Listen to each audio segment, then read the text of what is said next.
taking time out of your schedule to sit here and learn a little bit more about considerations when purchasing a property.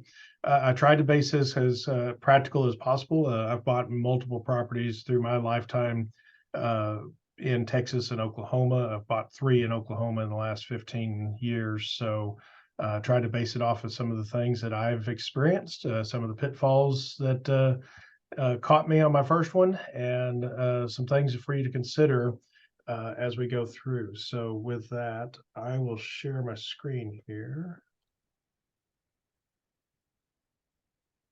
And I'm assuming y'all can see that okay? Yes. All right. I'm going to shut my video down a little bit just so I don't overheat this computer here. So with that said, we'll go ahead and get started. Considerations when purchasing a property. As Lauren said, my name is Robert Wells. We've got a new title now, Lauren. It's a regenerative ranching advisor. For 18 years of my previous life here at Noble, I was considered a livestock consultant. My background is beef cattle nutrition and management with areas of emphasis in not only nutrition, but herd health, marketing, and genetic selection.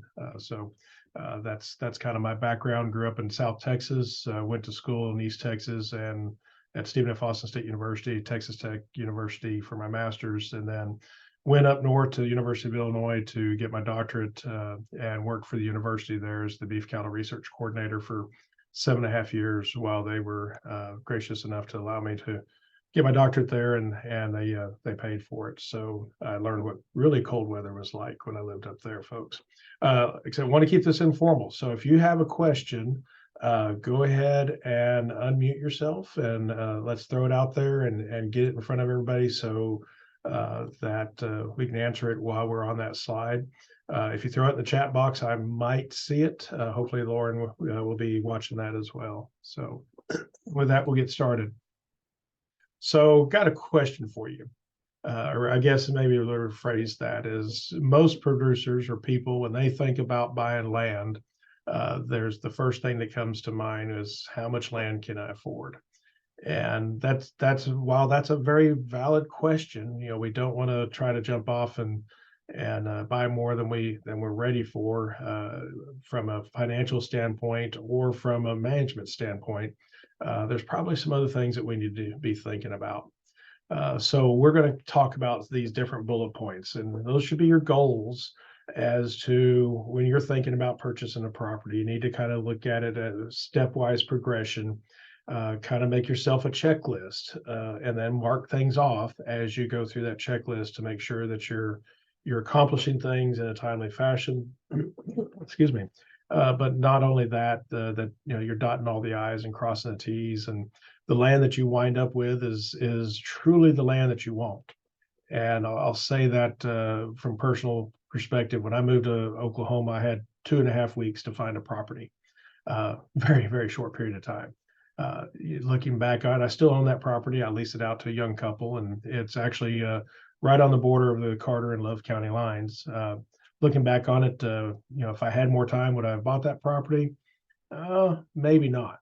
But through sweat equity, I've been able to turn it into something that has been beneficial for me. Excuse me. So we really need to think about what are the goals for our property? Where do you want to live? Do you want a finished or that sweat equity in progress property, as I call it? What characteristics of the land should you be looking at? And that's huge, because we got to keep in mind we are buying land, and that's the greatest resource that you'll ever have access to in your life, aside from time. Then we need to think about, on each individual parcel of land, we need to think about what easements could be possibly encumbering the land. We need to think about mineral rights, surface rights, and nowadays we need to think about air rights, because wind turbines are now very much in play across the state of Oklahoma, and well, everywhere pretty much, as long as the wind blows. And then the art of negotiating the contract. There are certain things that you definitely want to do and definitely things that you don't. And then finally, you need to start thinking about a little bit on financing sources. So that's kind of how the progression of tonight will go. So with that said, we'll start off with the first step you've got to do is you've got to find that right realtor, because that is huge for you. you need to make sure that that realtor is somebody who has experience buying and selling rural agricultural land and homes. If they're just somebody that has experience, selling townhomes, they may not know the right questions to help you ask. Likewise, they may not know the right people to help you do inspections of the property. And so it's really important to find that realtor who has that experience buying and selling rural or agricultural homes and land. And then next, find somebody that's got experience in trading in the geographical area you're considering. So don't engage a realtor from Tulsa or Oklahoma City or Dallas to buy something in South Central Oklahoma. There again, they may not know who the contacts are who can get surveys done quickly and economically. They might find a surveyor that's out of Dallas, but that surveyor is going to charge you more because they've got to travel all the way to South Central Oklahoma, and they're on the clock the minute they sit in their car. So you want that person that has that experience, and likewise, they can tell you a lot about the area. They may know some of the neighbors in that area. They may know this part of the county is historically wet. This part of the county is historically dry. They'll be able to give you those subtle nuances that you might not otherwise be able to get. And then, do they operate an ag operation themselves? It's really one of those things. You want somebody who not only can talk the talk, but who's walked the walk. Got dirt under their fingernails and maybe a little bit of bovine manure on their boots, because that helps you relate to them and vice versa. And again, they'll know the right questions to ask. And even if you're miss something, that realtor is there to help protect you and to help you guide you through that process. And they can be extremely valuable for you. And then get references from satisfied buyers who the realtor has represented in the past. Nothing speaks better than that word of mouth. And so, ask that realtor for some references, and of course, recognize that realtor is not going to give you a bad reference. It's like when you're applying for a job and you ask somebody to be a reference for you, you're not going to get your enemy to give you a reference. But at the same time, when you are talking with that person, you can ask pretty pointed questions to ferret out if there's things that they didn't like about that realtor. And that may be a couple of questions. What did you like about Realtor X? What would you like to improve about Realtor X? If they say, well, Realtor X was great in every shape, form, and fashion, I'd use them again, but I wish they were a little better on communication. Then their weak spot, and you can help them shore up that weakness as we go through the process. And then after we get through with selecting the realtor and asking the realtor some questions, you really need to ask yourself some questions. What are the right questions that you need to ask? And this sometimes takes a little bit of soul searching and really understand what it is you want from the property, what you expect to do with that property into the future, and how are you going to be able to do it? What are your resources that you have available? Remember, resources availability is not just dollars, it's knowledge, it's time, and it's the ability to get something done. So the ability can be translated into skills or just the physical being able to get out there and do the grunt work, the sweat equity work, so to speak, yourself. So we need to think through all those and sit down with a piece of paper and a pen or a pencil and start to really ask yourself those questions and try to figure out what it is that you want to know. So as we go through, we need to start thinking about the property goals first and foremost. So first, do you want that property to be a homestead? Is it going to be your place of residence, and you want something that's small and easy to take care of? So 5, 10, 20 acres that you can have some chickens running around, maybe a few small ruminant animals, maybe a couple horses or a freezer steer, but you're not looking to get into the full-blown ranching or farming operation. Or is it the other side? You really want that working ranch, and you want to be able to have that working ranch lifestyle. And so, knowing what is your goals can help you set up to be happy about what it is that you do or what you wind up with. And so we've really got to think through that, because if your goal is to have a working ranch and you buy 100 acres, that's just not going to work.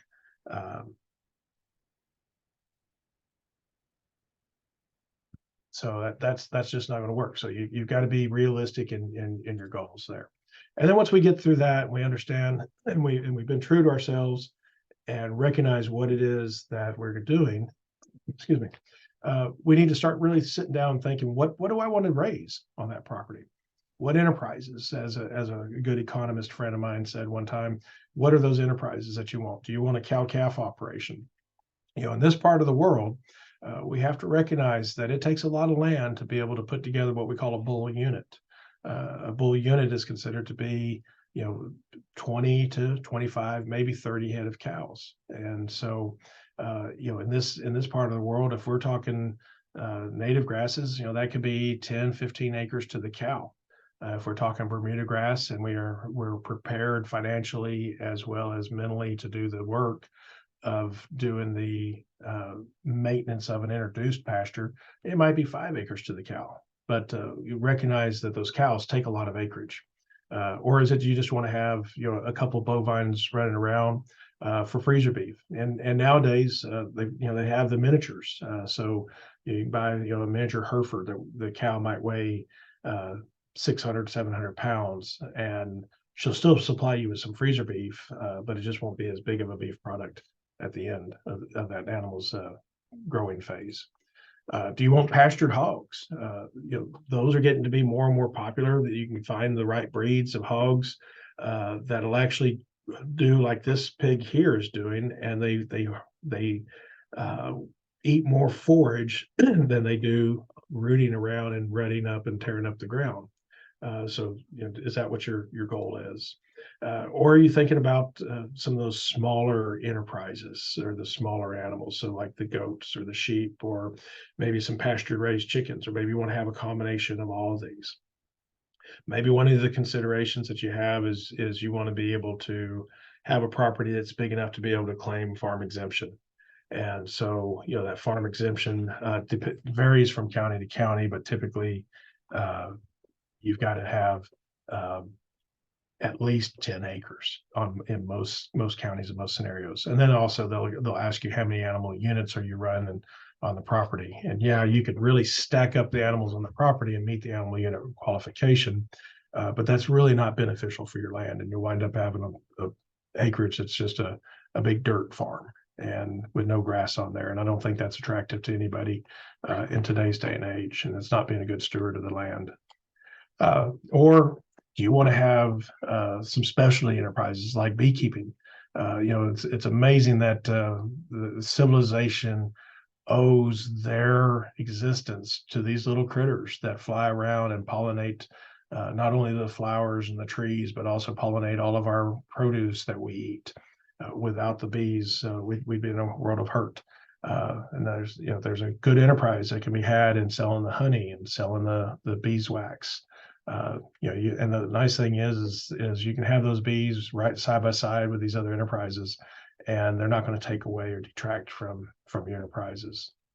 Or is it something that you want to have a little bit of ecotourism? So maybe you're looking for a property that has some brush on it, but you can have some horse riding trails that ride around through there. That's enough land that lets people be able to recreate on there, or bird watch, or to go fishing on. So you really got to think through what is it that your goals are.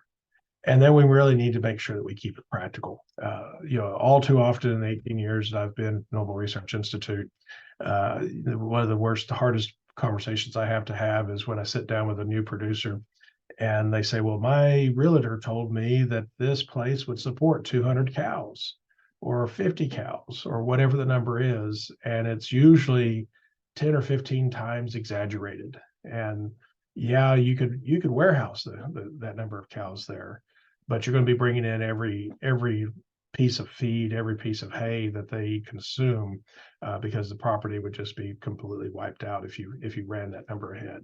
Or they might say something like, well, historically, this property has had 200 head on there. Well, the next question you need to ask is, well, for how long? It was a 200 head for 2 months, and then the rest of the time they moved off that property and were somewhere else. That's not an exaggeration. That's not a lie, but it's a lie of omission, I guess you could say, because they're not telling you the whole truth and telling you that it was only for a short period of time that they had that 200 head on there. And so, in order to keep it practical, we need to think about how many animal units can a property support.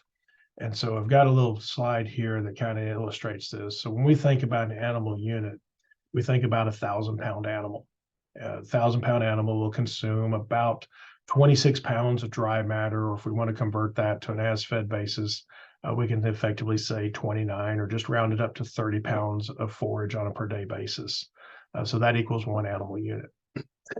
Now, when we think about a cow and a calf, as long as that calf is still on the cow and suckling the cow, we'll still call her an animal unit if that cow is 1,000 pounds and the calf is small. And once we wean that calf, if the calf is under 800 pounds, then we'll call that calf about 0.85 animal units. And then a bull's 2,000-pound bull is going to be 2 animal units. 5 to 6 sheep or goats, based upon the size of the animals. Typically, some of your range goats will be a little smaller, so you might be at 6, where some of your meat sheep might be a little bigger, and you might be at 5.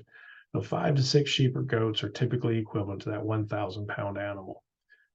So we can keep that in mind. Now, with that said, there's some things we can get into on the sheep side of things where we can typically run 1 sheep or 1 ewe per cow, and we're not really see a lot of difference in the grazing quantity that's out there available for the animals. But that takes some pretty fine-tuned management to make that happen. And then if we want to have horses out there, my wife and my daughter has horses on our property.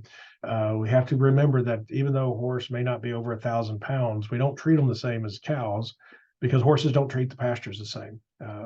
When a cow grazes, typically, if given the option, she'll wrap her tongue around that plant and she'll rip that plant off.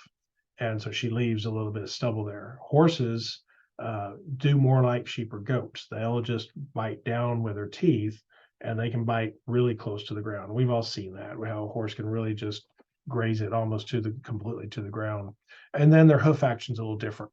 Cattle are cloven hooved animals, horses are solid hooved, and that hoof action has a different impact on the soil and a different compaction, as well as those hooves, especially if they're shod. I see this in our pasture. The horses will get to running around, and when they're shod, well, they can really tear up the ground, especially like right now when the ground's just a little bit wet. So because of that, we consider a horse at 1.4 animal units. And so you need to think about, well, how do I put all this together? We'll touch back on that here in a little bit. But then we need to think about, where do you want or where do you need to live? Where does your job take you? In today's age, we can have a lot of remote work going on, and that's actually put a lot of pressure on rural property prices, especially since COVID has happened. We've seen a lot of people migrate out of the cities and buy their slice of the American pie, so to speak, and have a rural property where they can get out and be away from folks a little bit and stretch their arms a little bit. So if you're able to have that rural working ability, then anywhere becomes a potential place to look. But if your job requires you to come into town every day, then of course there's going to be a certain amount of distance that you're willing to drive. And keep in mind that you can't pick that property up and move it. And once you buy it, you're pretty tied to it, unless you decide that you're just going to sell it, or you're going to buy or rent a place in town and do that on a week basis, and then go to your property on weekends. And there's a lot of folks that do that. They recreate on a property that they bought while they were younger, and their plans are that they're going to retire to that. And that's okay, but recognize that management of that property is a little difficult when you're an absentee landowner. And maybe you might find a neighbor that's close by that can help you manage it, maybe run livestock on it while you're being that absentee landowner. And then, of course, in today's day and age, is there cell phone or internet availability and connectivity? Just because in Carter County, let's say where I live, on the eastern part of the county, if it wasn't for the fact that I'm able to get internet through cable, I live 12 miles out of town and I'm at the very end of the cable company's line. If it wasn't for that, I wouldn't have cell service. in my house. And so you got to really pay attention to that when you go out and looking at properties. There are apps that you can put on your phone that will measure the strength of cell service. And your internet, the corresponding internet service with that. I would not just depend upon, how many bars are showing up on your phone. So you might download one of those apps in order to be able to truly measure what is the connection speed of the internet. Because if you're going to work from home or you're going to do anything with the internet, you've got to have reasonably fast internet nowadays. And some rural properties just won't do that for you. My secretary lives on the western part of the county over west of Lone Grove, and they're down kind of a creek bottom area, and they don't have self service, they don't have internet service. So she's kind of back in the early 1900s, so to speak, on having that. So if that's important to you, then you need to make sure that that's available. Don't depend on it being there just naturally like it would be as if you're closer to town. And then we need to think about, how much time are you willing to put into that property? Do you want to invest some sweat equity? This house here looks like somebody started it, started putting that stone facade or wainscoting around the entryway there and whatnot, but they just didn't finish it. They probably ran out of dollars on trying to remodel this house. And that's fine. Do you have the time to be able to put into remodeling a house, or the dollars that it would take to do that? And do you have the patience? Do you have the skills? If not, then you might be better off buying something that's not going to have as much sweat equity into it. Like I said, the place I bought in southern part of our county here, I did that. I was young at the time. I was single, and I was able to afford the time, and I had the skills, thankfully, that my dad imparted upon me as a child, to be able to put that sweat equity into that place. And so that, is that what you want to do, or do you want something that's, it looks more like this? It's a turnkey ranch where you've got a great house there that's in good repair. The pastures look great, and all you got to do is just move in, get your furniture organized, and bring your livestock in, and it's like you've been there for a long time. That turnkey ranch obviously is going to cost you more.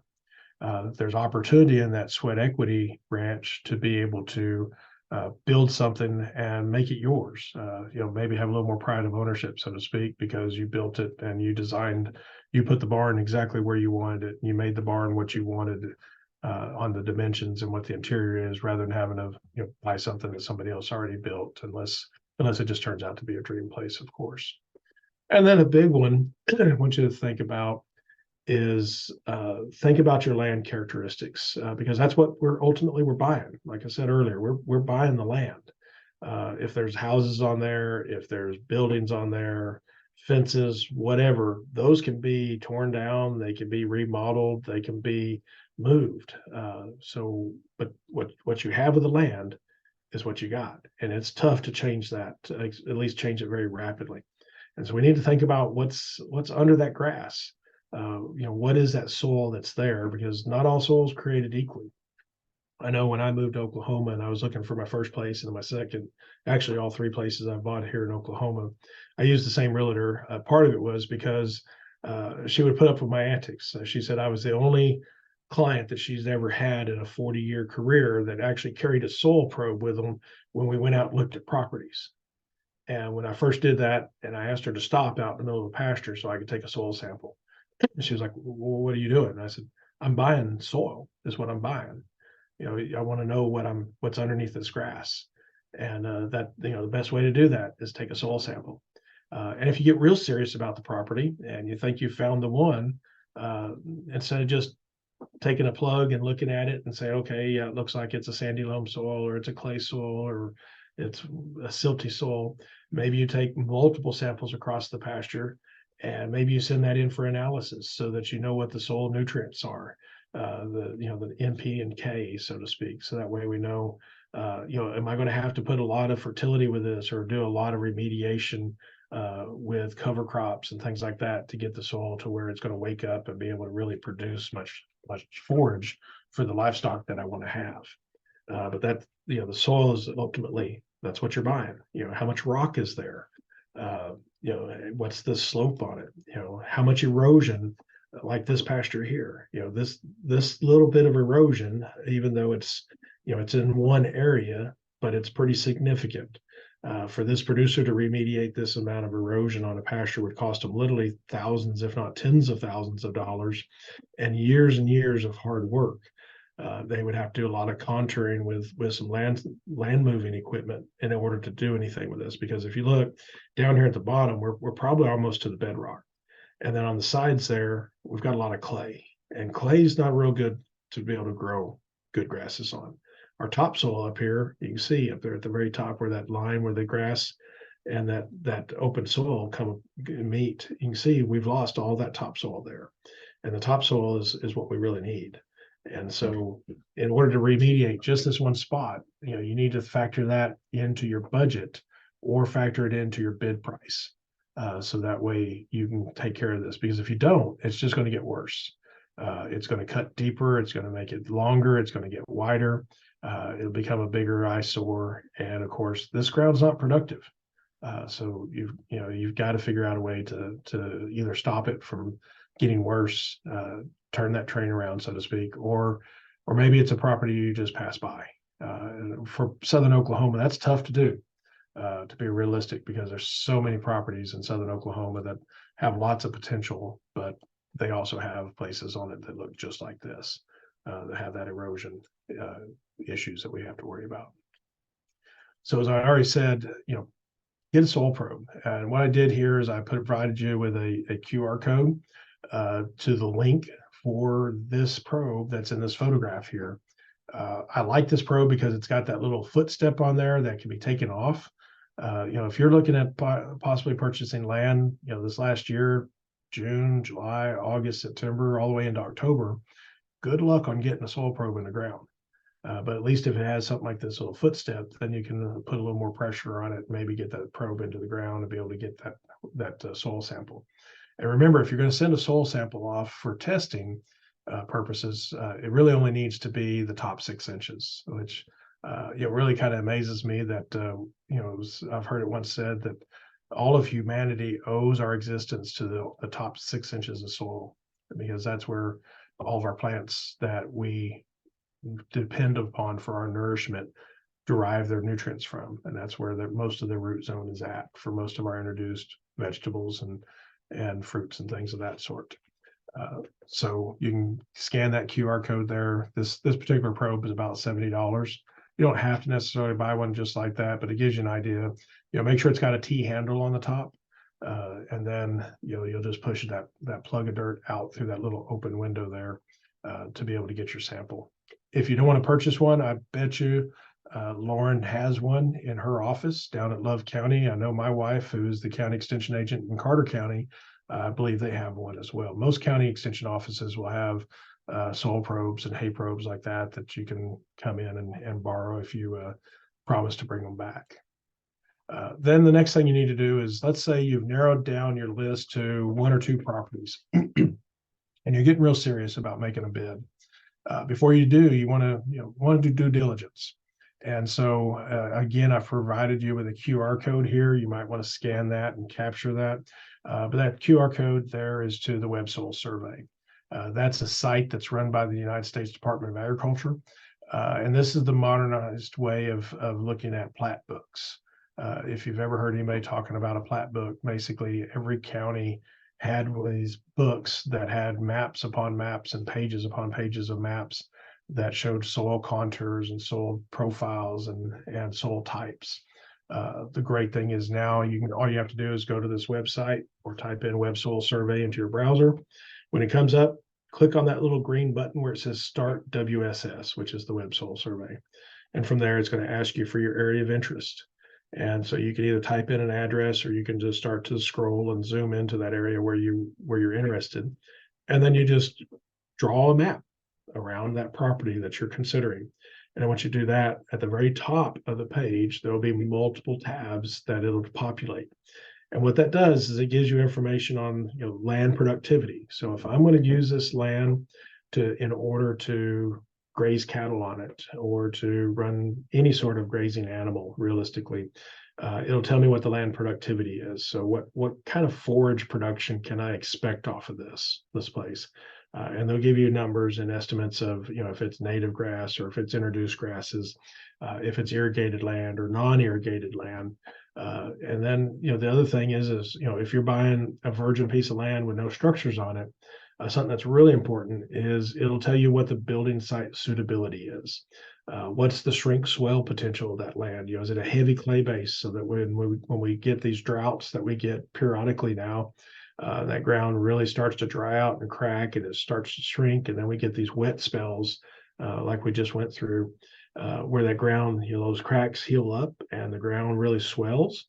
You can actually heave posts out of the ground in heavy clay soils.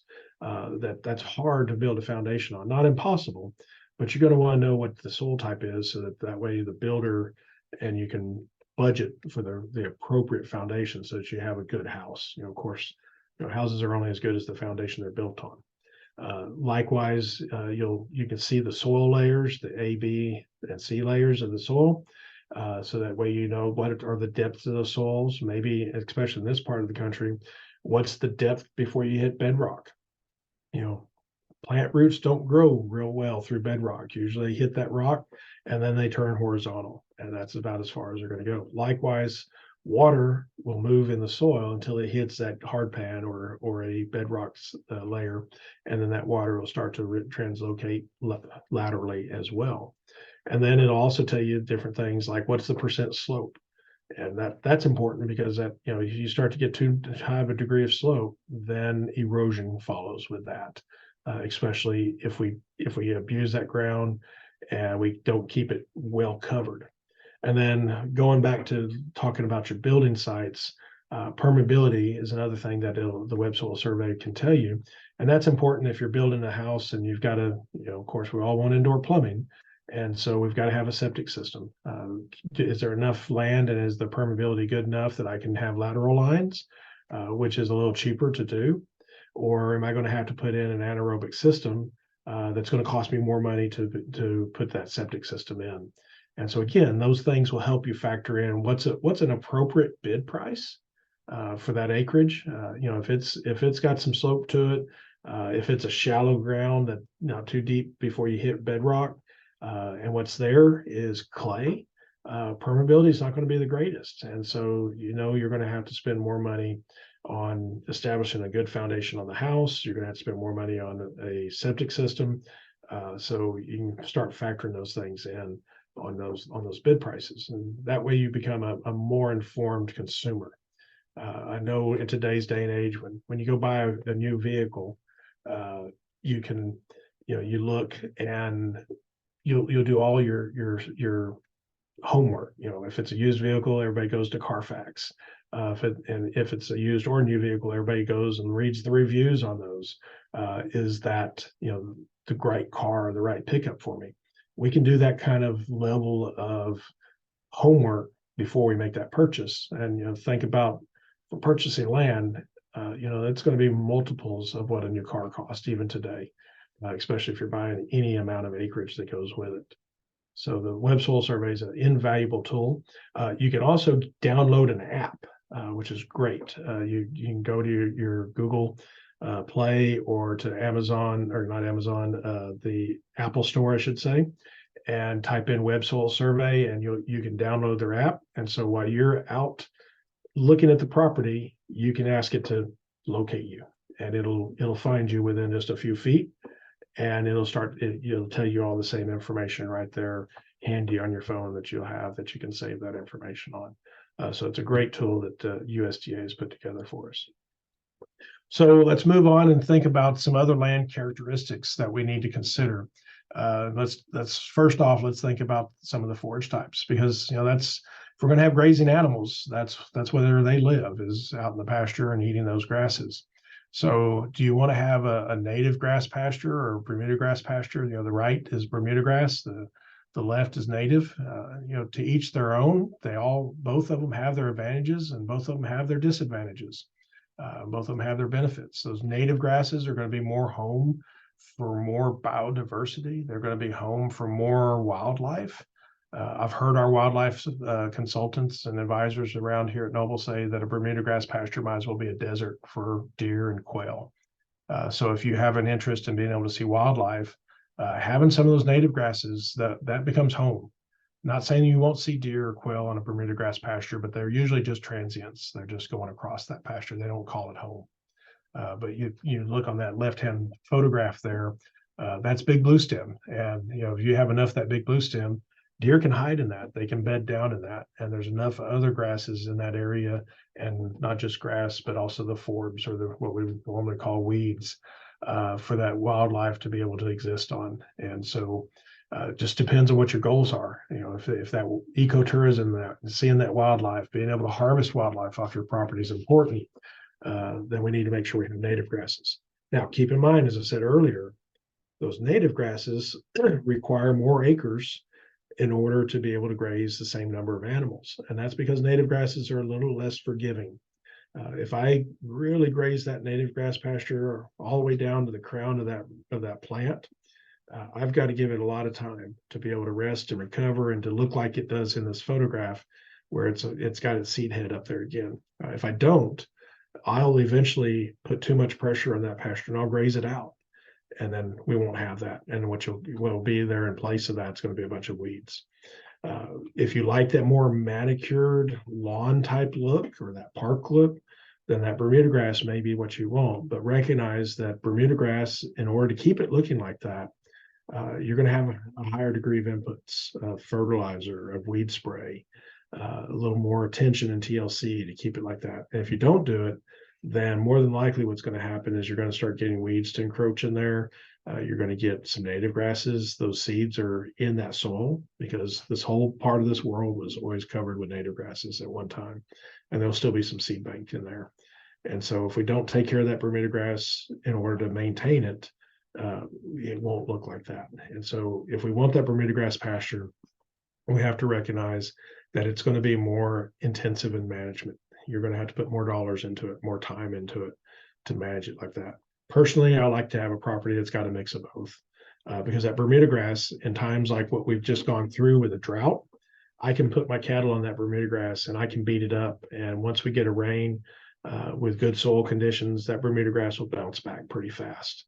And so then I can camp my livestock on that Bermuda grass and not beat up my native grass. So there's advantages to both. I use my native grass, this time of year. That's my standing hay crop. Under normal years, this year I had to buy some hay like everybody else, but under normal years, I don't put out hay because I let that native grass grow during the growing season. And then once we get that killing frost and I need to start supplementing my cows with a little extra, then I'll move them into my native pastures, and that's my standing hay. So having a little bit of both is good, but just understand what your goals are for that property. And then the other big one that you really can't get a feel for when you're driving through the property is the percent brush cover. And so if you look at the property here on the right-hand side, that's actually my wife's and my property, and you can see how fairly open it is. You see the interspersing of trees that are there. I typically want to try to make our property look more like what it looked like before Europeans intervened and before we started putting fences up. This part of the world was a tall grass prairie interspersed with trees, and they called it a tall grass savanna.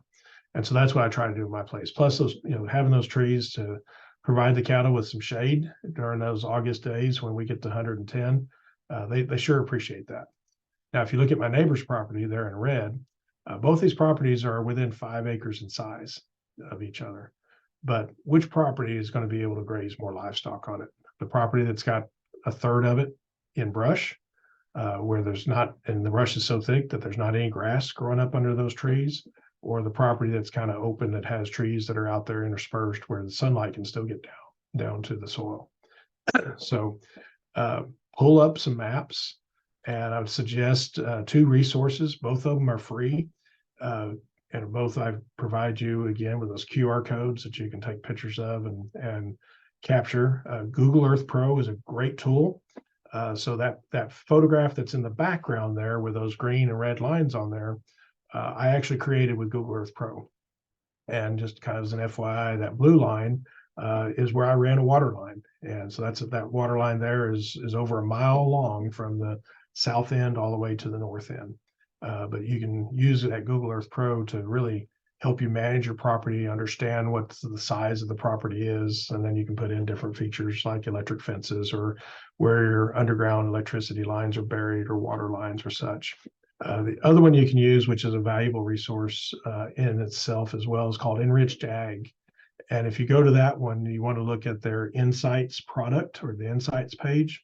At the bottom, you'll see a map that'll show up very similar to this, but at the bottom there is one that's called layers, property layers. As you zoom into a property, it will actually give you the grid lines and show you who the owner of that property is. And you can click on that property. And once you click on it, it's going to pop up a little window that will give you more insights about that property. It's going to tell you what is the percent of that property that is open for grazing. And so conversely, how much of it is brushed up or not available because it's in ponds or trees or whatever. And then it'll actually give you some insights and say, we think that this property can support this many animal units. So it's a great tool. That's a free tool out there. Of course, they have some paid products as well, but it's a great tool that's available for you to be able to learn a little bit more about those properties that you're thinking about buying. So I'd encourage you to use both of these. And the great thing about that Google Earth, also going back to it, you can save these image shape files on your computer, and that way you have it for reference whenever you need it. Likewise, if you want to draw a line across it because you're thinking about putting in a new fence line, it'll give you a rough estimate how many feet is that fence that you need to buy, or what it would cost, or not cost, but how many feet would you need, and therefore, then you can figure out your cost of materials and labor. One of the other things, we talked about it a little bit earlier, but we're going to think about it in a little different aspect, is what's your proximity to town? Why does that matter if, either way, regardless of my job? Well, do you want to sell products off the farm? If you live 40 miles out of town and the nearest town's a small town, good luck on being able to sell eggs because everybody around you probably has their own chickens. Good luck on being able to sell timber or sell firewood because everybody around you cuts down the trees off their property when they fall. Or do you want to sell fresh meat? So think about where you're at. And like I said, where we're at, we're only 12 miles out of town, but it's pretty difficult to get people to come out and buy fresh eggs from us. Or we sell both fresh eggs as well as pasture raised chicken meat and cattle and beef. And it's hard to get people to drive that 12 miles out. Why does that matter? Because there's some Oklahoma cottage industry laws, and I believe one of the sessions earlier this year actually talked about that on how can you legally sell eggs. You can legally sell an egg off your property and not have to go through all the licensing, or be able to sell poultry meat off your property and not have to go through as much of the licensing if you're directly selling off the property. If you deliver those eggs or deliver that chicken meat to somebody in town, then you have to jump through more hoops and have to have more certifications and there's more regulations that apply to you. So consider that as, if you're thinking about what enterprises that you're going to do, where are you related to the producer or the people that you want them to buy your product. And then finally, let's talk a little bit about some of the infrastructure that's included in the property. This old barn's got a lot of character. It's kind of neat. I've got a friend of mine that still lives in Illinois, and he's got an old barn like this. And I truly think he keeps it around for this time of year because they decorate it with lights across the top, and they put a manger scene in there, and it really does look like a nativity because it is an old wooden barn. Beautiful sitting, and he takes pictures of it and sends it to me every year. But realistically, the practicality of that barn, or the one in this photograph, is probably not as much as we could with newer infrastructure there. That center part of that barn, it's got more than likely it's got a wooden floor in it based upon the contour of the land. So I can't drive any equipment in there. Looks like on the right hand side there, he's got a lawnmower in there, but it's probably not much bigger. Can't put a tractor in there or maybe a trailer or a pickup that I want to keep out of the weather. So think about that infrastructure. It can be kind of cool looking. Kind of be, as my dad would call it, romantic because it's old and has a character. But the tax assessor is going to still charge you for having that property, that infrastructure on there. Compare this barn that's sitting the same footprint with a new modern metal barn. It's got a concrete floor. the adaptability and the versatility of that new barn is you can do a whole lot more with it. And then obviously, the old saying, good fences make good neighbors. This fence here, those neighbors might still be speaking, but that's not going to do a whole lot of good on trying to control livestock, especially if you look on the pasture on the right. It's pretty wiped out. There's not a lot of grass there, and you could probably just about play marbles and not lose a marble in that pasture. The pasture on the left, at least, has got a little more residual grass left, not a lot. But if I was a cow, I'd sure be pushing against that fence and trying to get over to the other side to eat something, just because I get a little hungry. And so, what's it going to cost me to fix that fence? Is the neighbor willing to help me fix that fence? In today's day and age, a 5-strand barbed wire fence, you're looking at about $10,000 a mile. And so if we think about a quarter section of land, 160 acres, we can pretty easily get to $10,000, if not more, on a straight, clean, flat piece of ground on putting up just a 5-strand barbed wire fence. If you want something that's multi-species, that'll hold goats or sheep or those grazing hogs, or maybe keep feral hogs, or maybe have some control over coyotes coming onto your property, then we've just ratcheted up the cost to maybe a high tensile net wire fence with a couple strands of barbed wire on the top and one on the bottom. Now we're probably looking at $12,000 to $15,000 a mile. So we can really incur lots of costs, and that's not including if we have to clear some brush or tear down an old fence that's already there. And then if you tear down that fence, we need to make sure that we're doing it with the neighbor and the neighbor is aware of it, so that you're not inconveniencing him on a pasture rotation, and that y'all agree where the fence is at right now is where it needs to go back. There's more fights between neighbors have probably been started over fence disputes than anything that I've heard of in my career for 18 years here at Noble. Then we need to think about what utilities are available. So this is kind of a fun little graphic here, but it really illustrates a lot. Where's your septic system in relation to your well? If you even have a well. Our part of the county and the eastern part of the county, we've got a well, but I had it tested because it only generated about 3 gallons a minute. And after about 50 or 60 gallons, it would start to cavitate and pull air and start to go dry. So make sure if you've got to have a well, that your property is big enough and that you're locating your septic resources far enough away from your water source that it's not going to be a problem. And then also we got to think about utilities. If you're buying a bigger property and maybe there's only a telephone pole that runs across the front or electricity pole that runs across the front, and you want to put your house at the very back of that 20 or 30 acre property or larger, typically most utility companies will provide you with one pole for free. And then after that, they charge. And those charges can be anywhere, I've heard anywhere from $5,000 to $10,000 per pole, because you're not only paying for the pole, but you're paying for that power line and you're paying for the labor to put it in. And so that can get pretty expensive in of itself. And then think about that slope, like this photograph shows here. There's a lot of slope there from that outhouse down to the well.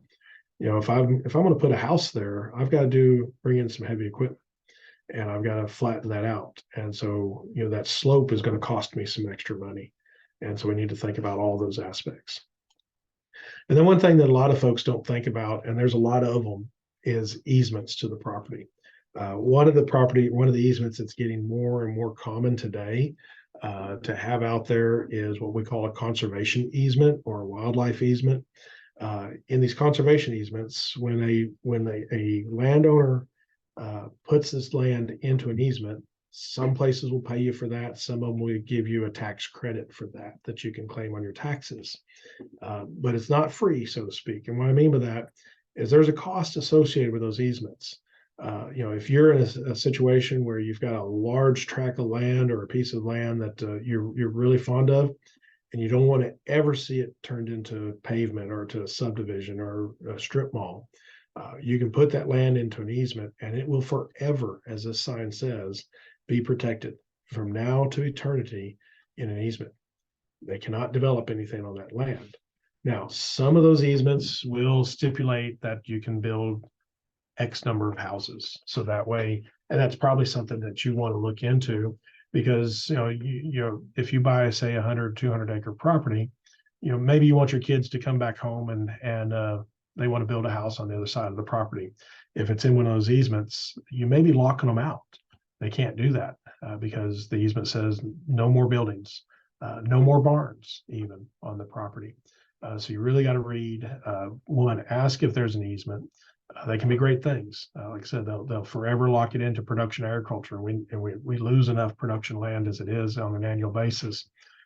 For some people, that increases the value of that property. For others, they're not going to pay you as much because they don't have, you've locked them out of a potential opportunity to sell that land, 10, 15, 50 years down the road for a lot more. My dad always said that there's one thing that our son that are not making anything more of, and that's land. And he's right. And so, you look at the value of land, it ebbs and flows, but it has a tendency or trend that it continues to tick up.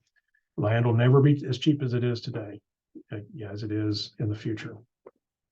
So think about those easements and how that's going to impact you. Other types of easements that you can have is just access easements. So in this scenario here, you've got lot 2. They're considered the servient tenant, or excuse me, the easement by necessity, the servient tenant. So that's the one that that property or that driveway actually serves. But if you look at lot number 3, well, they could have an easement, right off their own easement coming right off that public road there. But the way the house was situated and the way it was built, well, that driveway actually ties into that other person. So that's a conventional easement as well. But you look at that lot number 1, he's landlocked and he's got to be able to have access to his land. And so there'll be an easement across that property that's up there by that public road to allow that guy that's got that lot number 1 to have access. You cannot lock him out. You have to provide him with access. Now he can help you with maintenance of the easement, maintenance of the road. But I've also seen quite a few fist fights, literally, over people's having access to their land that's landlocked. And if it goes to a court case, that person that's landlocked will win every time. And so, think about that. What kind of traffic are you going to have to deal with at all hours of the day or night? Another example of this is thinking about production roads. So every oil site, every wellhead has a production road on it, and there could be traffic at all hours of the day and night across that. So how close is that production road or that ranch road to your house? Not only from just the traffic and the noise and the headlights in the middle of the night, but also the dust that can generate. You got to think about those types of easements because they can impact your quality of life and they can impact your enjoyment of that property. And I kind of already alluded to this, but utility and pipeline easements, this part of the world, if you don't own the mineral rights, then you're subject to, still having to deal with petroleum production and with having a pipeline go across your property. Is there already an easement there? And on all of these, you want to read what that easement says, because somebody that might have put this pipeline in might not have had a good lawyer that did due diligence and said that, this pipeline company can only put in this one pipe. And if they want to do anything else, they have to come back and renegotiate. But a lot of times what we see, especially with older pipeline easements, is it was just an easement that the landowner got some money for, and he was thankful and grabbed that money and ran. But the pipeline company got a blank check, and now they can come back in and they can put a second or a third or a fourth pipeline right adjacent to that other one and not have to pay you for anything. Usually they'll pay you for a little surface damage, maybe if you're lucky. But you really want to look at those easements. What do they say? Does it limit the number of pipelines that can be there? Does it limit what they can use it for? If they abandon the line, who owns that land after a certain period of time? If they abandon that pipeline, who has to clean it up? Do they have, is there a clause in their easement and the contracts that says that they'll come back in and pull out that abandoned pipeline? So all those things are something you need to think about. And then another one that I experienced on one of our properties that we purchased was there was a pipeline that ran across it. Or excuse me, it was a power transmission line, one of those big ones. And a pipeline company wanted to come in and run a pipeline right next to it in the right away of the power lines. And there was nothing in the original easement that prohibited them from doing that. And so guess what? We wound up with a pipeline coming across there. They tore up some ground, and then we were left to deal with it because the original contract allowed them to have that access and to do that. So really pay attention. If there's easements on the property, you want to know where they're at, how far do they go, and what's in the fine details of those easements. What are you buying into, and is that going to be a problem? And so the other thing is you think about is your right of way, and then what they call the prescribed area. So if we're dealing with pipelines, especially natural gas pipelines, there's also going to be what they call a setback. And so that's the amount of area that can never be put into some sort of production. And what I mean by that, not production, excuse me, that never can be built upon it. So you don't want, if it's a substantial pipeline, there's some of these natural gas lines that might be 36 or 48 inches in diameter that are high pressure. And if you build a house within a couple hundred feet or a couple hundred yards of that, and if there was a leak and there was to be an explosion, it could literally wipe your house off the face of the earth. Likewise, there's federal law that requires that the pipeline companies keep those right of ways, that area where that pipeline is, clear. And so if there's trees, you don't want to plant a pecan tree or a tree in memorial of your deceased grandma where that pipeline is, because once it reaches a certain size, the pipeline right of way company by law has to come in and cut it down. On a property that I just purchased right next door to our house, the neighbor moved and we bought their property. There was literally a tree, a pecan tree that I could not get my arms around. And just this last year, the right-of-way company came in and cut it completely down. Beautiful pecan tree, great production. Been there probably as long as the pipeline, but the federal law now says they had to cut it down, and I had no recourse.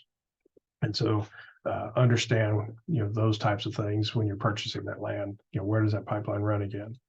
And then think about your mineral rights. Hopefully, if you're purchasing land, you'll get some mineral rights with it, so that way, if there is production, you get to partake in the windfall of that revenue. But we, in our part of the country, a lot of times we just think about mineral rights and we just think about petroleum production, if that's oil or gas. But there's also sand or silica. There's a property that I looked at up by Roth, Oklahoma, that had an active sand pit on it, and that was considered a mineral right. And so even though I would be the surface owner, the folks that own the sand rights could continue to go in there and bulldoze and mine out the sand, and I wouldn't have any recourse. So of course, that property, it was cheap, but there was a reason it was cheap, because it was tore up and it was going to continue to get tore up. Likewise, gravel can be considered a mineral. And so really pay attention, is that land and the mineral rights, have they been severed? If you hear that term as severed, what that means is that they no longer go together. You're just buying the surface. You're not buying what's below it. So really understand what's involved there. When you buy that land, are you getting the mineral rights, or are you just going to be a surface owner? Either way is fine. Just if you're getting the mineral rights, then that land's probably worth just a little bit more. And then we need to think about some encumbrances. So what are those encumbrances? What am I talking about in that? The first one we've already talked a little bit about, and that's those easements, all the different types that we just spent the last 5 minutes discussing. The other one is liens. Did somebody come and do some some repair work on the house or a barn, and the previous owner didn't pay them? Well, that land can't be conveyed and freely sold until those liens are paid for. Or they're tax liens that the county has placed upon that land. Again, that land can't be completely or totally sold free and clear until those liens have been cleared up. And that can take some time. And so are you willing to wait the amount of time it takes to get the free and clear title on that land for the seller to be able to do what he needs to do in order to get those liens cleared? Again, it's not necessarily a deal breaker, but you want to know about it going into it. And then what are covenants and restrictions that apply to the land? If you're buying a piece of land and the landowner that originally owned it might have put on there something like no mobile homes to be put on the property, or no barndominiums to be put on the property, or it might be in some sort of housing authority, HOA. And so, what are you buying? Are there going to be additional fees that are going to be reoccurring because of the covenants or restrictions that the previous owner has placed on that land? And so the last thing you want to do is buy a piece of land and then find out afterwards that you can't do what you were intending to do with it. And then the final one is encroachments. And so an example of encroachment might be this fence line here. If that fence line is just a couple feet off, your neighbor might dispute that. Now, like this fence here, it's been there forever. It's been there for decades. Oklahoma law of adverse possession would say that this fence, as long as it's maintained there, it can stay there. But if you are putting in a new fence and that fence is not on the boundary line, then your neighbor can dispute it. So if this fence is off by 10 foot, you need to know that. I had a neighbor across the road from us who, when they purchased the property, there was a house on it, and the boundary line for the house actually went, or for the property the house sat on, that boundary line actually went through the guy's bedroom. And so the new owner and the old owner got together, or the two neighbors got together, and they agreed to let the gentleman that lived in that house live out his life, because he was older, live out his life. But once he passed, that the house would be torn down, and they would resurvey and get the land, the property boundaries correctly identified. So think about those types of encroachments there that can potentially cause you problems. And then one that we don't think about a lot, but it is something that can impact you, is the zoning of the land. I've got a friend of mine that lives out western part of the county, and their land was considered ag land, and now it's gotten rezoned as commercial land. So what is the current zoning for that land? Is it agricultural? Because your tax rates are going to be less on agricultural land than they will be on commercial or residential land. And then also something else to consider: is it close enough to a town or a city limit that it could be annexed? And if it's annexed, your taxes are going to go up, but also it can potentially restrict certain activities, such as burning brush piles or having open fire pits, hunting.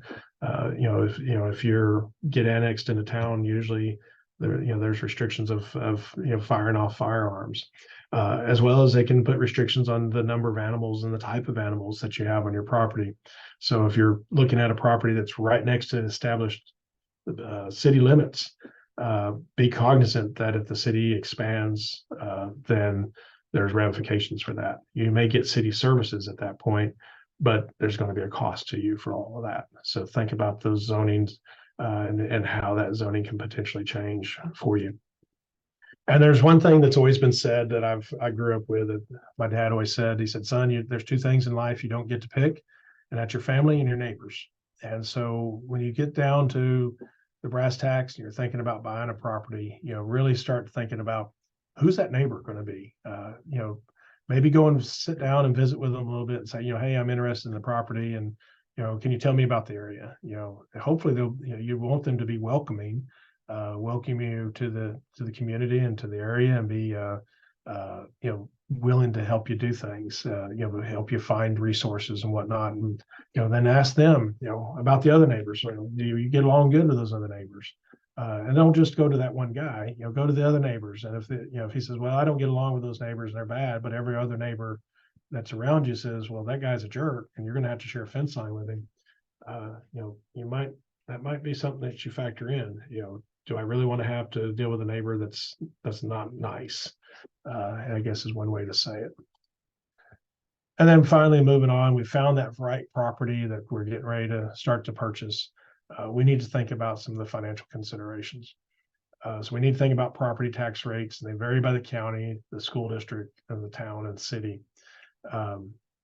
We need to think about, do your due diligence and see what the current taxes are, but recognize that current owner, the seller of that property, has lived there for very long.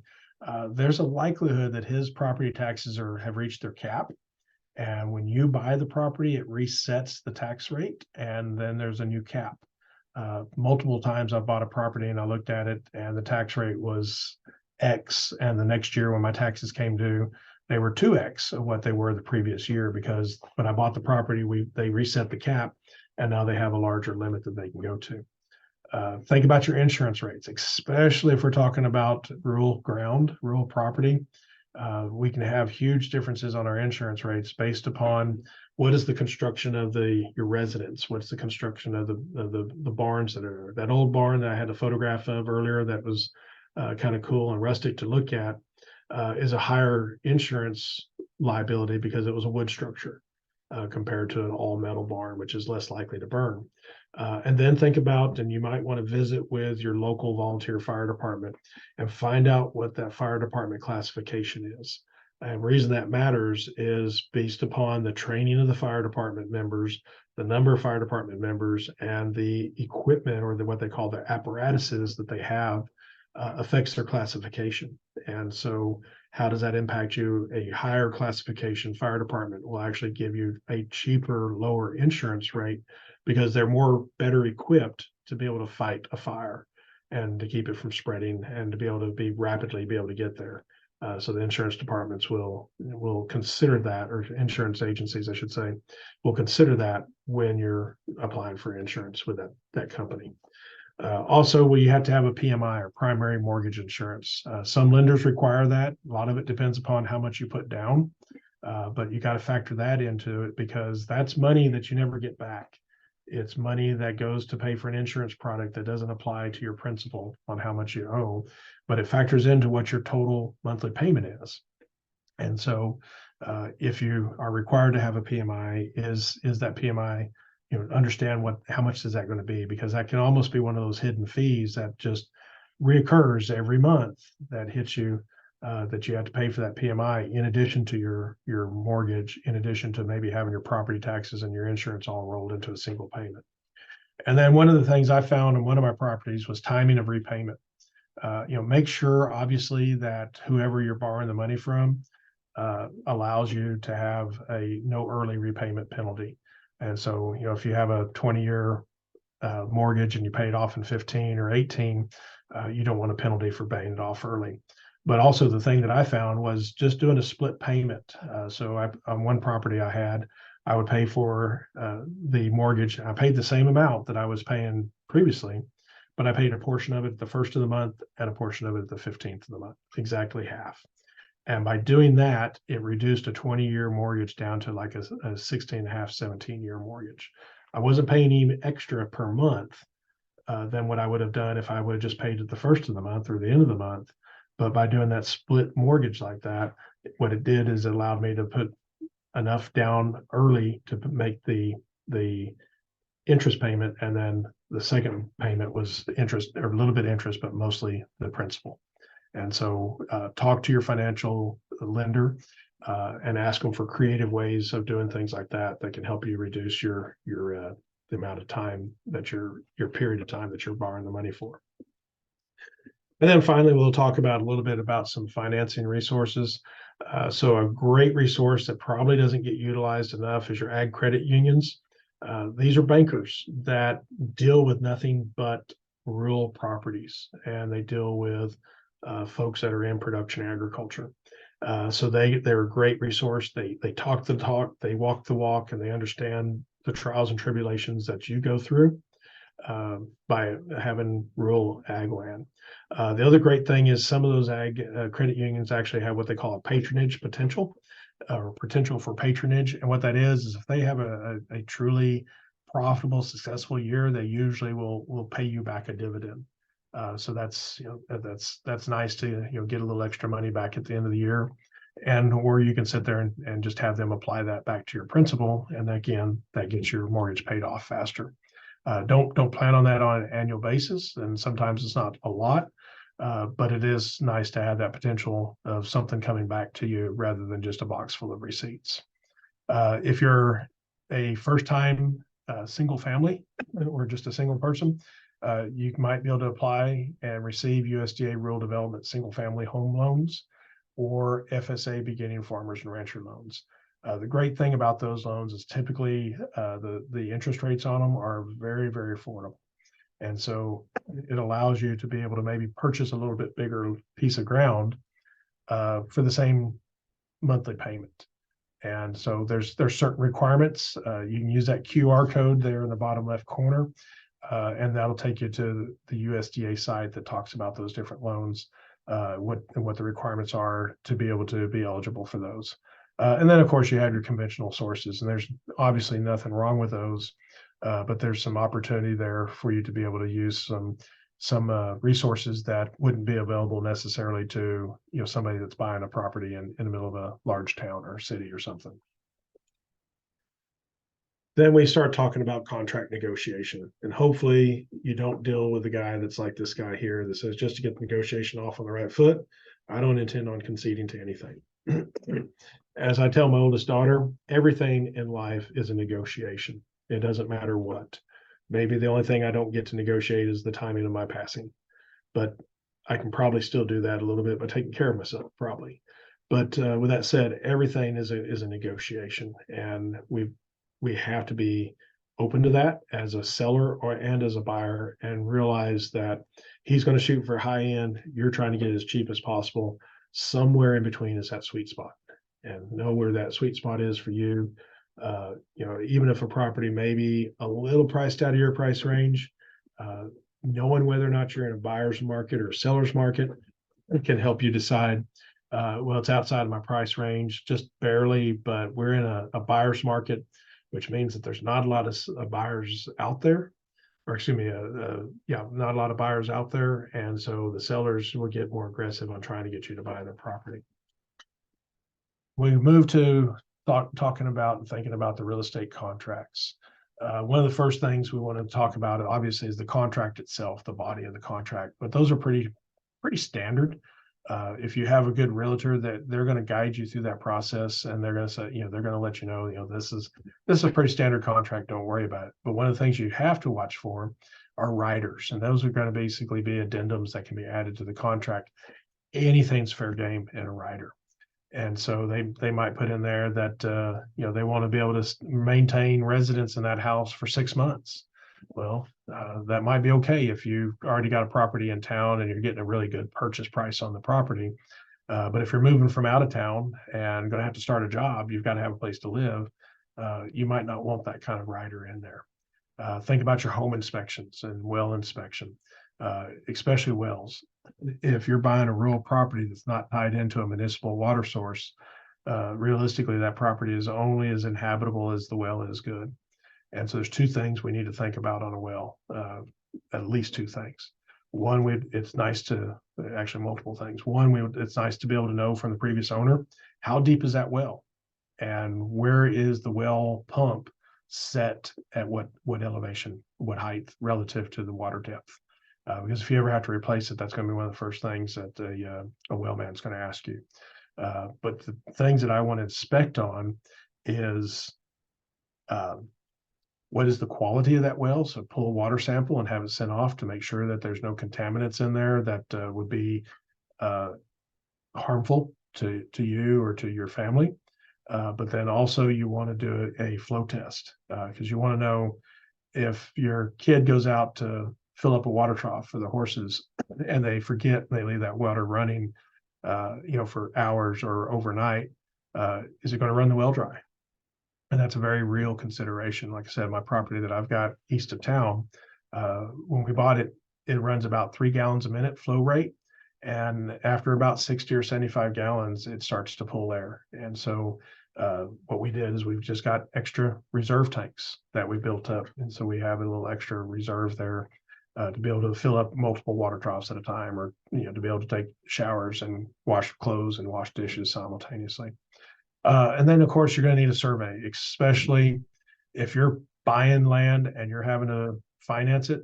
No bank is going to do a loan without doing a survey, as well as obviously making sure that there's no encumbrances, liens, or anything like that on there.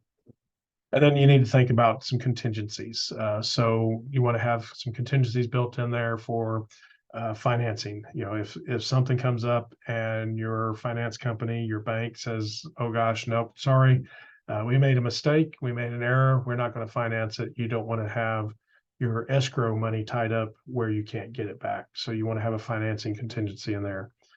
You want to have a contingency for clear title. That, in other words, you're not liable to buy the property unless the seller can convey a free and clear title to you. You might, if you're moving from out of town, you might look at having a contingency there that you'll buy the property based upon the sale of your current house or your current property. Now, and then of course there becomes another negotiation of how much time will the seller give you to get your current property sold before they can relist the property to somebody else. And then this is one that I had not really thought much about until about a year ago, and I had one of my clients who got caught up in not having a no back out clause without cause in there. And so this particular lady was moving up from San Antonio up to this part of the world. She had found her dream place. It was about 250 acres, had a beautiful house, had multiple barns on it. She had put down an escrow. She was already incurring costs, had a surveyor out there, had done a home inspection, and was waiting on a well inspection for the well man to come and check the well. And it was over a weekend, and the seller sent her communication through email saying that they had gotten a counter offer or a higher offer, even though they were in closing and they were in the final phases of closing. Another realtor had brought them an offer that was higher than the original asking price of the property, and there was nothing in the contract that said, you know, you're locked into this contract and you can't get out for the seller. And so the seller exercised this clause in there that allowed them to exit the contract without cause.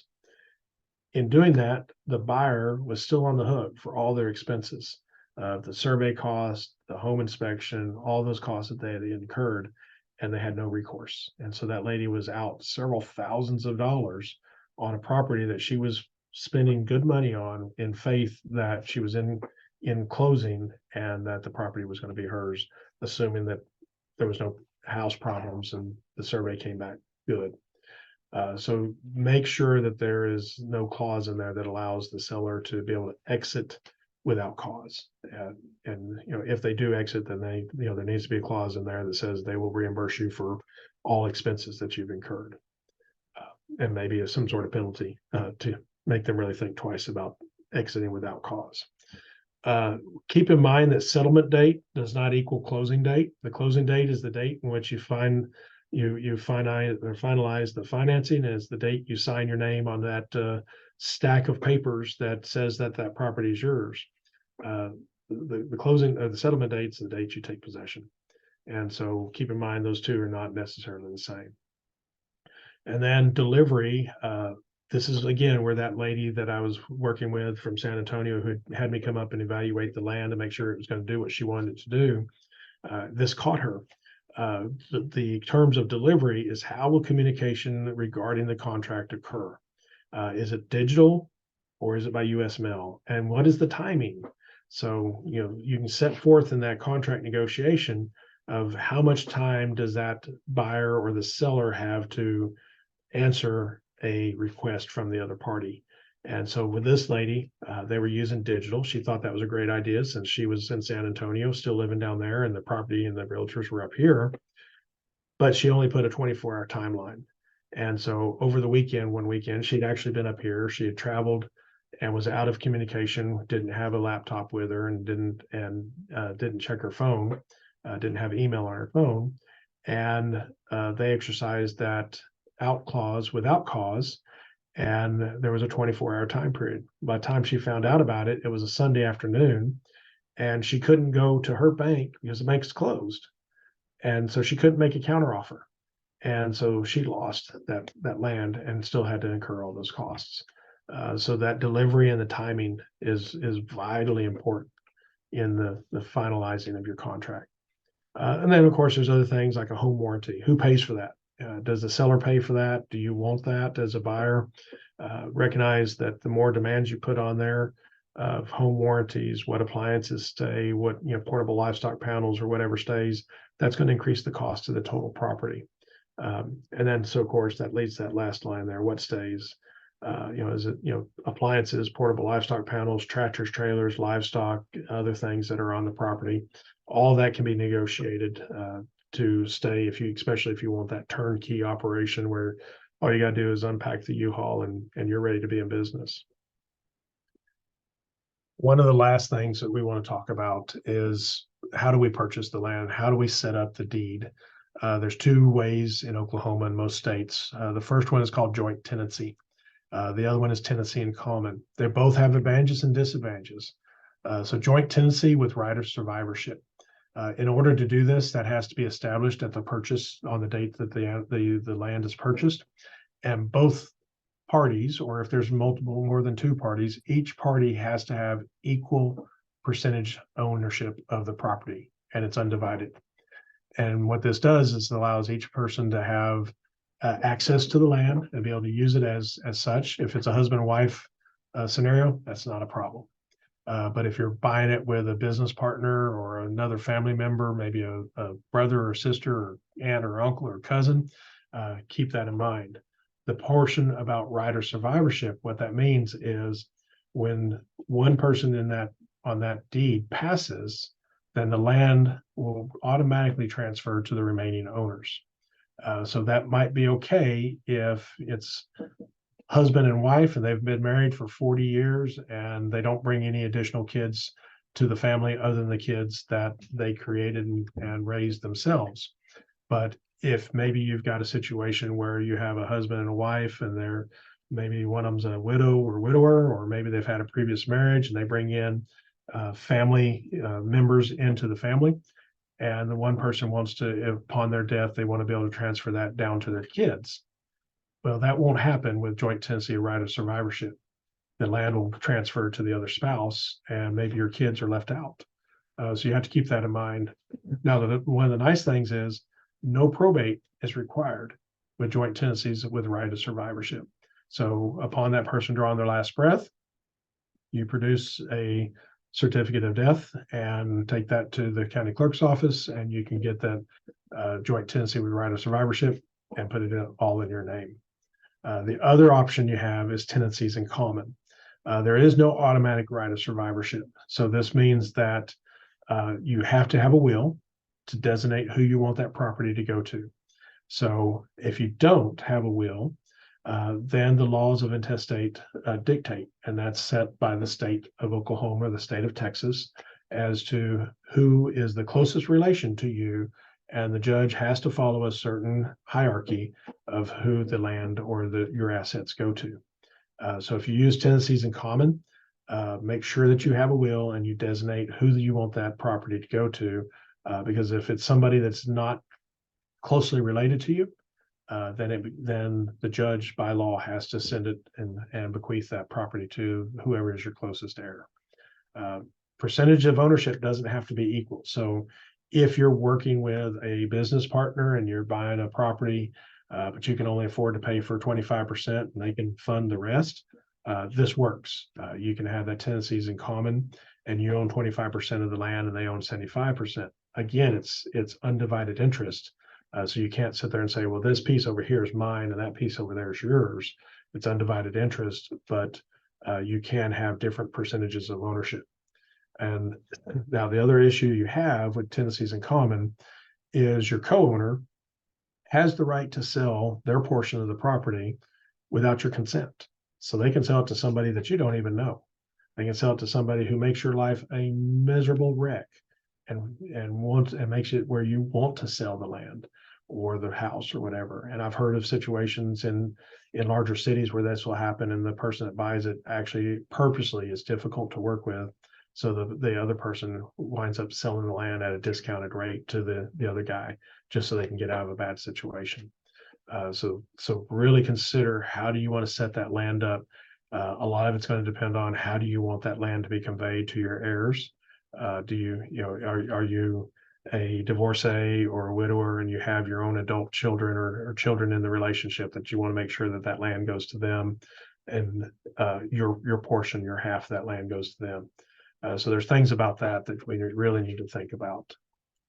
So with that, that's kind of a fire hose approach to thinking about what are those options that we need to think about on before we purchase the land and before we can actually roll up our sleeves and enjoy it and have these little calves like these here of mine that you can go out there and watch them grow and become either freezer beef or sell them to somebody else. So with that, I know that was kind of fast going through there, but if you have any questions, I'd be glad to visit with you about those questions, or if you just have questions in general about anything, be glad to visit with you about that. And so with that, I'll stop sharing my screen here. Thank you, Robert. That was great. If anybody has any questions, Robert said he's willing to answer anything on any subject, not just what he spoke about today. So if you want to open up your mic, or if you want to put something in the chat. I've got a question. We looked at some property. It was 80 acres in Opay, Oklahoma, which was Wagner County. And when we looked at it at one time after it had rained, they had put a manufactured home on it, but it was not on a pad. It was just like they had brought a manufactured home in and set it on the ground. And when I talked to the realtor, she said that if it's 40 acres or over, you do not have to have a permit. I mean, is that the case? I mean, that just seems kind of strange. So I'm not for certain for that county. One thing you can always do is talk to a county official, find out if it's in a city, even if it's like where I live in Dixon, Oklahoma, and we're the front part of our property is within the confines of the city limits. The back part's not. If it's within the city limits, then there's going to be certain codes that they have to follow. Certain counties will defer to the local city for their codes and code regulation. So it's just going to depend upon the county on that. So I can't answer your question on that, but it really sounds like something that would make me concerned, even if they don't have to have building permits. Like where I'm at, the city of Dixon actually defers to the county, and the county kind of defers to the city. So it's kind of anything goes.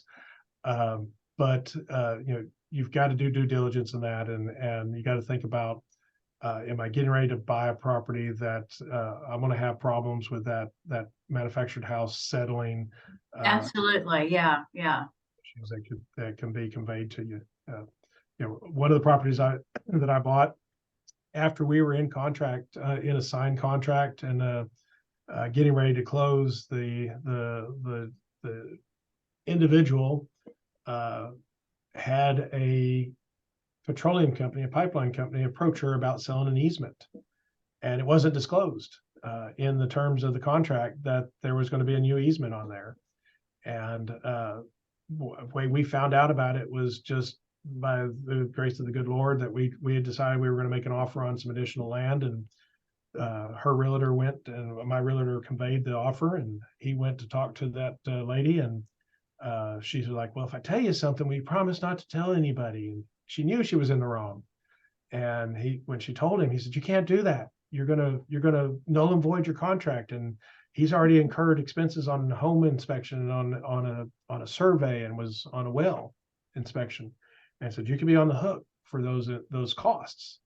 And she'd already signed the easement. And so thankfully, the two realtor companies got together, and they went to that petroleum oil pipeline company and said, if y'all file that easement with the county, thankfully it hadn't been done yet with the county clerk's office, so it wasn't technically official. They told them that if you go with that, you're going to be fighting both real estate companies in court, because that property had actually been up for sale for quite a while. They finally had a real live buyer on the hook. So yeah, never let your guard down until until it's the keys are conveyed over to you and everything's signed. All right, thank you. Yes, ma'am.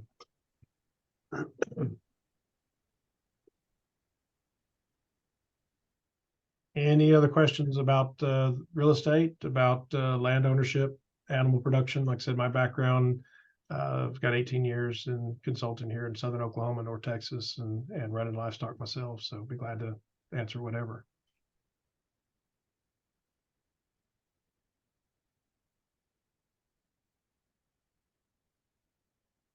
Okay. Y'all are an easy bunch. Right.